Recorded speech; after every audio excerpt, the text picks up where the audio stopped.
Well, good morning. Good, beautiful Wednesday morning. This is the day that the Lord has made, and we will rejoice and we will be glad in it.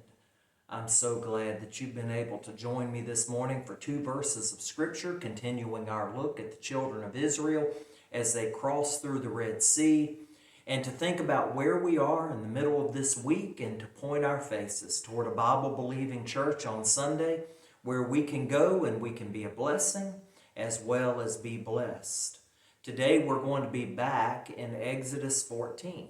We're going to be back in Exodus 14 and we're going to be reading verses 26 and 27. Exodus 14, 26 and 27. It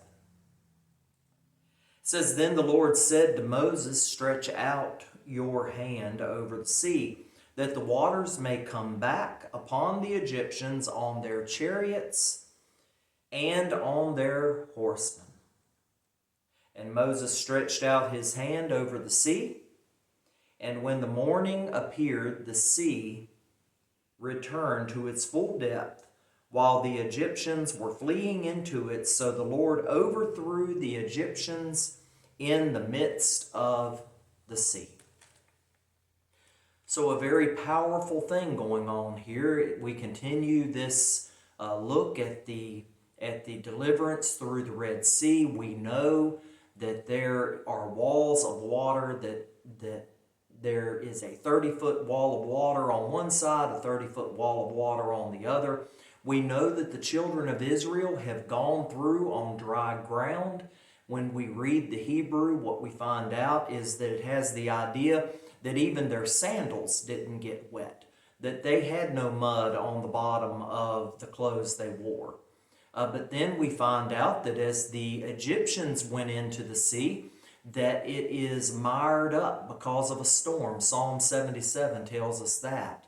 And that the Egyptians get into the midst of the sea. They are running down between these walls of water. And what needs to be clear is that this is happening in the morning watch. So the morning watch is between 2 and 6 a.m. in the morning. Remember that there is a storm going on, Psalm 77, remember? And there is also a dark cloud. It says that the cloud of the Lord provided light to the children of Israel, but it only provided darkness to the Egyptians. We know, because there are smarter people than me that have done the research, that this would have been a time of a very small sliver of moon or perhaps a new moon. So it is very, very dark, and a storm is raging, and there is a cloud in the front that's providing no light. It's blocking all of the light. And to make matters worse, to complicate matters, this is all happening in the morning watch between 2 a.m. and 6 a.m., which we know that is a very dark time of the night. So the Egyptians have pursued into the sea. Their chariots are miring. Their wheels are coming off. The bearings are binding. And all of this is going wrong. And they realize what they've done. And they said, the Lord's fighting for Israel. Basically, they said, let's get out of here. And then we pick up in verse 26. It says, "Then the Lord said to Moses, stretch out your hand over the sea." Now that's exactly how it started. That's how it started when the Lord said, stretch out your hand, stretch out that rod, and the sea started to part. And it was parting, and he says that the waters may come back. So it's going to reverse what's been happening. Waters may come back upon the Egyptians, on their chariots and on their horsemen. So it's going to catch the Egyptians' army, the most powerful part of their army, the horsemen, the chariots. It's going to capture this army and it's going to destroy it. It's going to defeat the enemy completely. Then it goes on in verse 27. It says, "And Moses stretched out his hand over the sea." He was obedient. He did what God told him to do. "And when the morning appeared," that's very important, Because all of this has been happening in the morning watch, right? From 2 to 6 a.m. before sunrise when it's really, really dark. We know the time of year, so it would have been very dark. The Egyptians haven't seen what they have put themselves into. They have not seen this predicament. There's a good chance they didn't realize that there was a wall of water on both sides, at least 30 feet tall on both sides. And then it says, when the morning appeared. So there was light. The light started breaking, and I can only imagine the terror when the Egyptians looked up and looked and saw the walls of water above them, and they saw that they were mired in this path, and that they had rushed in, and they were a good ways across the Red Sea. And suddenly the light started breaking. It was a very dim light, and they could make out what was happening. And it says the sea returned to its full depth.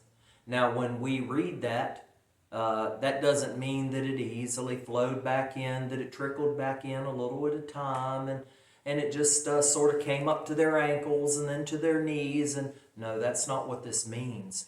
What this means in the Hebrew, it's a word that means that it crashed back in. We will find out later that one of the words used has the idea of a lion as it's roaring, shaking its head, shaking its mane, and a powerful male lion giving that roar, and he is shaking that mane, and that's the idea of how God shook the Egyptians off like a troublesome little flea on the mane of a great lion. And it says, so the Lord overthrew the Egyptians in the midst of the sea, in the middle of the sea. And what we're going to find out later is that the proof of God overthrowing them is going to wash up on the seashore, that the Israelites, the Jewish people, are going to be walking along that seashore. They are going to be on the shore of life, and they are going to see death washing up on that shore.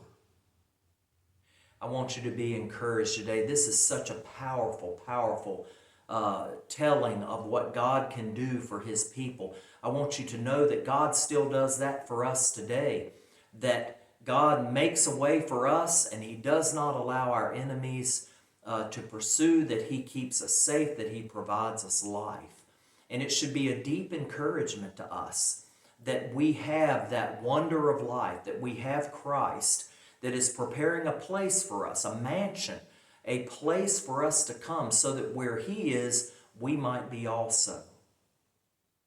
I want you to be encouraged today. I love you. I know you love me. I love this nation. I pray for this nation. I pray for this world. I pray that we will turn back to God, that we will begin to understand what God is doing, and that we will be faithful followers, and we will point our faces in His direction and begin to follow with the faithfulness of the children of Israel straight through the sea where He is leading us. You be encouraged today. I hope you have a great rest of the day. I hope you have a great rest of the week. And let Sunday find you in a Bible-believing church where you can go and be a blessing as well as be blessed. Have a great day.